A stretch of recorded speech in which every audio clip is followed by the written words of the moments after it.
Bom dia! Mais uma quarta com a Marta. E hoje nós vamos falar de diabetes tipo 1 e tipo 2, as abordagens nutricionais diferenciadas. E eu vou começar, na verdade, ao invés de eu começar com uma frase do potinho dos desejos, eu vou começar com uma frase de um endocrinologista, eu acredito que ele é endopediatra, e ele diz o seguinte: existe apenas uma similaridade entre diabetes tipo 1 e diabetes tipo 2, a glicose estar alta no sangue. Todo o resto é diferente. Então, eu quis começar com essa frase porque, por ela, você já sabe que as abordagens nutricionais serão diferenciadas, dependendo do tipo de diabetes, né? Mas antes da gente falar sobre essas abordagens nutricionais específicas, diferenciadas, eu quero muito destacar o que é diabetes mellitus, porque muita gente que está chegando aqui no meu perfil não sabe muito bem, né? Bom, o que será que é diabetes? Que doença é essa? Que condição crônica é essa? E os três principais tipos que estão aí dominando a nossa população mundo afora, não é só Brasil, tá? Então, diabetes mellitus, gente, é um distúrbio metabólico caracterizado por hiperglicemia persistente. Complicações micro e macrovasculares acontecem se esse diabetes não é mantido sob controle, se essa hiperglicemia se mantém persistente, como a gente falou. E a causa, né? Qual que é a causa? Nossa, existem inúmeras causas, elas não são assim completamente conhecidas, mas a gente vai falar um pouquinho de cada tipo. O que a gente sabe é que existe uma soma da sua genética com o seu estilo de vida, para que você desenvolva um ou outro tipo de diabetes, tá? E aí, falando dos principais tipos, por que eu tenho que saber o tipo de diabetes que eu tenho? Por que é tão importante isso? Primeiro, porque o tratamento nutricional depende disso, e o tratamento médico também. Então, ontem mesmo eu vi uma aula sobre diabetes tipo 1, onde os endócrinos estavam falando que 60%, atualmente, 60% dos diagnósticos de diabetes tipo 1 estão ocorrendo mais tarde, então não é mais na criança e no adolescente. E isso também se deve a muitos erros de diagnóstico no passado. Então, nas diretrizes atualizadas, né? Eu vou tomar um pouquinho de água que tá bem seco em São Paulo. Nas diretrizes da Sociedade Brasileira de Diabetes, eles colocam isso muito claro para os médicos, inclusive fazem até um fluxograma da linha de raciocínio para chegar nesse diagnóstico médico com mais certeza. O nutricionista não é quem dá o diagnóstico da doença, essa é uma função do médico.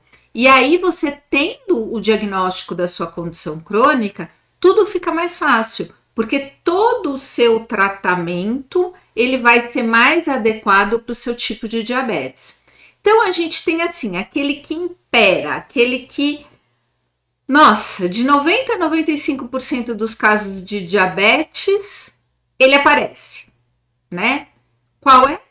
Diabetes mellitus tipo 2. Ele é extremamente complexo e multifatorial, tá? Envolvendo, como eu falei, aspectos genéticos e ambientais. A maioria ocorria mais tarde também, mas hoje a gente sabe que todas as condições, infelizmente, têm chegado cada vez mais cedo. Outro dado para vocês, fora do mundo do diabetes, nunca se teve tanto diagnóstico de câncer abaixo dos 50 anos de idade. Então, gente, tem que mudar estilo de vida. Não é mais uma opção, porque senão, muito cedo, você vai ficar sobrevivendo e não vivendo, e não curtindo a vida no melhor que ela pode te proporcionar, né? Então, vamos colocar isso na cabeça. A gente precisa virar essa chave e cuidar dos pilares de uma vida melhor, para termos uma saúde melhor, tá? E eu vou falar sobre esses pilares de mudança de estilo de vida para o final, porque a nutrição é um deles. Então, pensa, DM2. Quem não conhece uma pessoa que tem diabetes tipo 2? Não sei. Todo mundo conhece alguém. Então, a questão tá feia, né?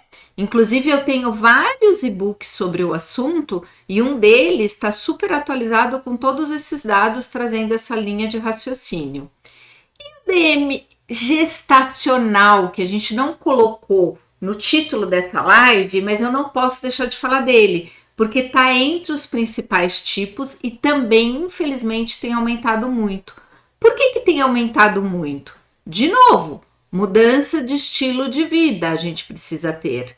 Então, as pessoas têm engravidado cada vez mais tarde, com sobrepeso, com obesidade, fisiologicamente falando, ou seja, é natural que a máquina humana ela tenha mais dificuldade de lidar com excesso de glicose, tanto na gestação, e aí precisa ter uma aula só disso, e a gente teve uma série de lives falando só sobre DMG, mas também no processo de envelhecimento, ó. Tanto é que eu tô com o Libre, vocês estão vendo aí? Que eu não tô vendo minha câmera, vocês acreditam? Ó, aqui, ó. Tô fazendo o monitoramento da minha glicose. Ai, Marta, você tem diabetes? Não, não tenho. Mas isso aqui é um privilégio para individualizar cada vez mais não só a minha nutrição, como o meu estilo de vida, né? Então, gente, isso é muito, muito sério. Mudança de estilo de vida é a chave para o sucesso, tá? Então, assim, o DMG, a gente também tem essa intolerância a carboidratos de uma gravidade variável, né? E a gente já observa esta mulher antes de engravidar, porque lembra que eu falei, fisiologicamente, o normal da máquina humana, como ela foi projetada, quando a mulher engravida, a resistência insulínica piora. E essa resistência, ela é pior ainda no segundo e terceiro trimestre. Mas observando a capacidade que ela tem de lidar com esse carboidrato até na pré-concepção, a gente já sabe o que tem que fazer na gestação, no tratamento nutricional. Por isso que é tão importante você ter um nutricionista para chamar de seu, porque é a base de todas as ciências. Porque ali na renovação celular, através do nutriente, oxigênio e água, é que a gente traz todo esse combustível para o corpo. E aí, claro, isso é a base, tá? E a gente tem o diabetes tipo 1, que é o diabetes que a minha filha tem, que é um diabetes autoimune, é uma doença autoimune. E assim, é de 5 a 10% dos casos de diabetes, tá? Como eu falei, antigamente a maior parte dos diagnósticos eram feitos na infância, na adolescência, e hoje a gente já sabe que 60% está sendo feito mais para frente. Já falei aqui para vocês, né? Bom, quem quiser saber mais detalhadamente sobre isso, metas glicêmicas para quem tem diabetes gestacional e tudo isso, aí vocês acessem meus e-books, peçam informação ali pelo direct do Instagram que a gente manda para vocês, tá bom? Uma coisa é fato, vários estudos mostram que mudança de estilo de vida tem uma excelente relação custo-efetividade, tanto para controlar o diabetes, como talvez até para uma remissão daqueles que conseguem, né? E até impedindo. Então, por exemplo, por que eu estou usando o meu monitoramento agora? Eu usei o ano passado, fiz várias mudanças no meu estilo de vida com base no comportamento da minha glicemia, porque ela mostra muita coisa do nosso dia a dia. É uma live só disso, né? Porque não dá para eu ficar falando aqui com tantos detalhes. Mas eu resolvi por esse ano porque é o ano que eu completo 50 anos. E aí, nessa transição para a menopausa, de novo, a máquina humana, da forma como ela foi projetada, também é um momento sensível, onde a resistência insulínica piora. E esse foi um dado muito importante para a minha saúde no ano passado, quando eu me monitorei, fiz mudanças e eu já vi agora, colocando o sensor, que essas mudanças deram muito certo e que eu ainda posso pegar detalhes para melhorar ainda mais a minha saúde. Por quê? Eu melhoro a minha performance física e mental. Isso quer dizer que eu melhoro a minha qualidade de vida. Aí eu vou fazer uns stories para vocês sobre esse sensor aqui e aí vocês vão acompanhar um pouquinho. Bom, e aí, mudança de estilo de vida, então, como eu falei, traz assim uma boa relação custo-efetividade. E a gente tá vendo que essas políticas de saúde pública que incentivam e vão custear atividades educativas e tudo mais, porque a gente precisa brecar esse crescimento da resistência insulínica, diabetes, sobrepeso, obesidade, né? A gente precisa brecar isso. A gente vê uma disseminação dos protocolos feita muito por meio da tecnologia. Então a gente sabe que a tecnologia vai ser uma grande aliada na nossa saúde. Acabei de falar para vocês, esse sensor é uma tecnologia que para mim está sendo um presente divino, porque eu estou conseguindo, de novo, fazer pequenas mudanças no meu estilo de vida, adequadas para mim, porque às vezes vem aquele terrorismo, você tem que fazer X, Y, Z. Será? Não sei. Eu preciso entender se isso é para mim, eu sou único. E nem sempre o que é aquela história que a nossa mãe falava, né? Mas a gente falava pra mãe, mas todo mundo, hoje eu sou mãe, meus filhos falavam, mas todo mundo tá fazendo, mas você não é todo mundo. E isso também é mostrado nos estudos, porque os estudos científicos, eles traçam uma média. E quem fica aqui ou aqui, que são muitos, ficam fora. Então, a gente precisa cada vez mais individualizar o tratamento da saúde do paciente e da doença, né? E aí, como que a gente tem que fazer isso?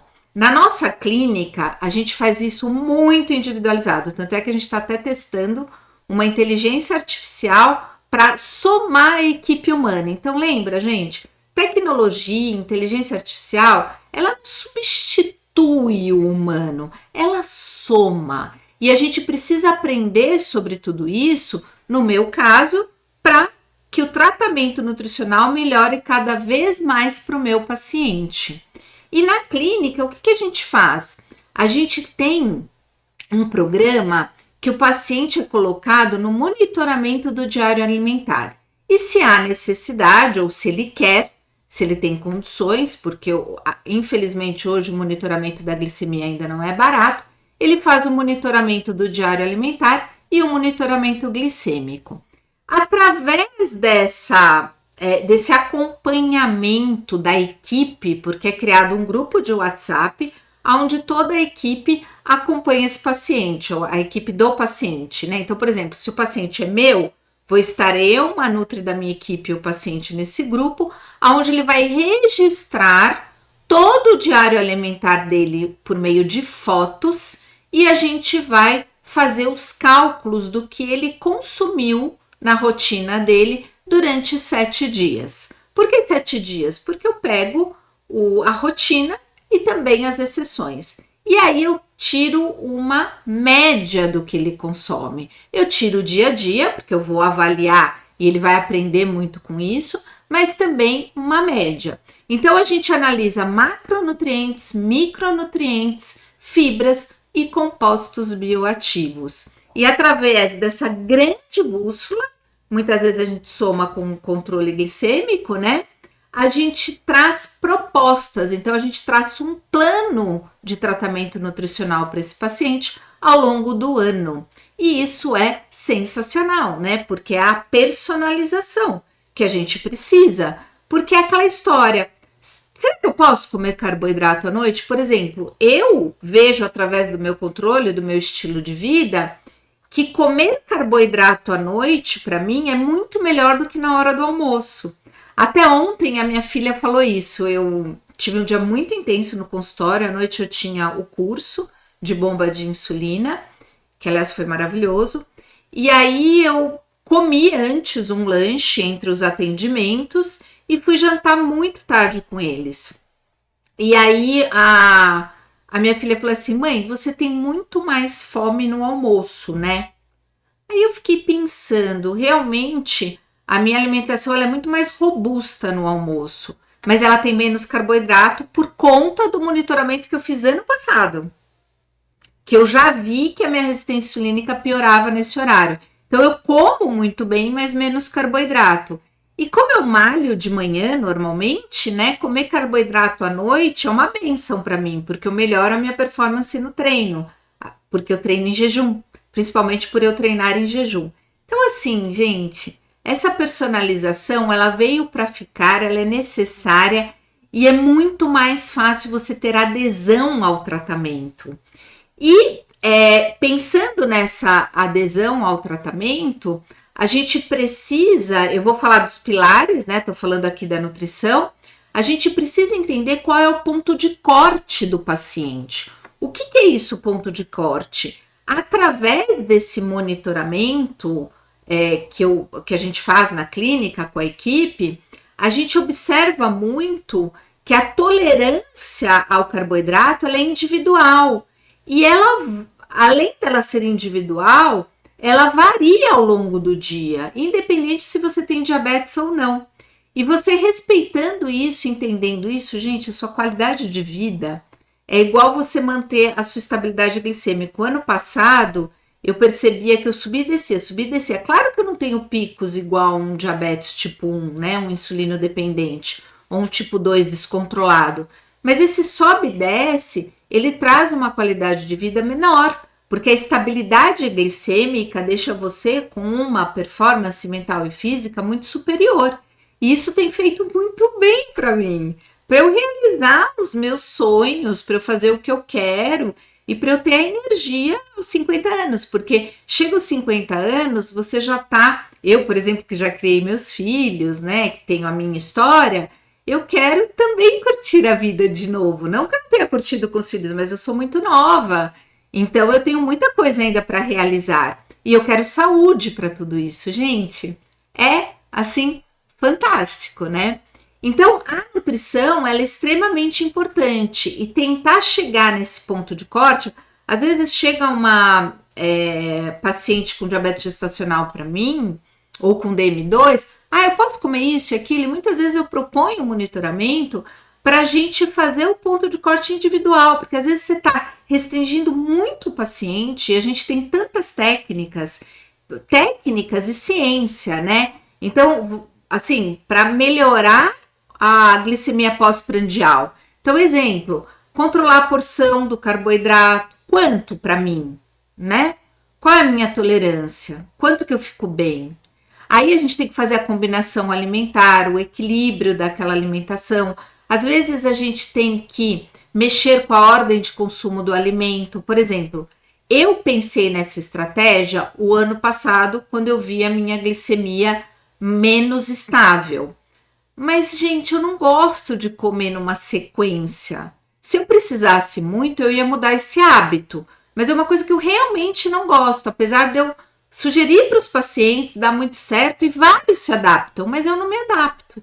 Então eu fiz outras mudanças para ficar mais tranquilo e para ser muito bom eu fazer aquilo e minha glicemia ficar boa, entende? Por isso que é tão individual, porque às vezes a gente pega um protocolo, copia e cola, isso é ótimo, como uma das coisas que eu mais odeio, que é tratamento nutricional em diabetes, é controlar carboidrato, não é.